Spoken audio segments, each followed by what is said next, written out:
8-0 ব্যবধানে ওয়েস্ট ইন্ডিজকে হারালো অস্ট্রেলিয়া, তবুও রেকর্ড হলো না কেন? টি-20 সিরিজে শেষ ম্যাচেও হারল ওয়েস্ট ইন্ডিজ। গিসফোর্ডে এর আগে 3 ম্যাচ টেস্ট সিরিজে সবগুলো জিতেছে অস্ট্রেলিয়া। এই সফরে টেস্ট ও টি-20 সিরিজ মিলিয়ে অস্ট্রেলিয়া ওয়েস্ট ইন্ডিজকে হারিয়েছে 8-0 ব্যবধানে।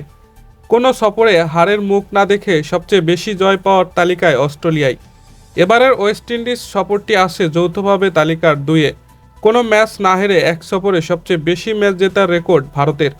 একই মাঠে আগের 2 ম্যাচে ওয়েস্ট ইন্ডিজ আগে ব্যাট করে 214 ও 205 রান তুলেও জিততে পারেনি। আজ শেষ ম্যাচে দলটি তুলেছে মাত্র 170 রান। টসে হেরে ব্যাটিং করতে নেমে শুরু থেকেই নিয়মিত বিরতিতে উইকেট হারায় দলটি।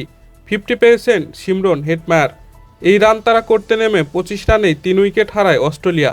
উইকেট হারানোর কারণে অবশ্য অস্ট্রেলিয়ার রানের গতি থামেনি। 12 বলে 30 রান করেছেন ডেভিড। ম্যাচ সেরা হয়েছেন ডর সুইস, সিরিজ সেরা ক্যামেরুন গ্রিন।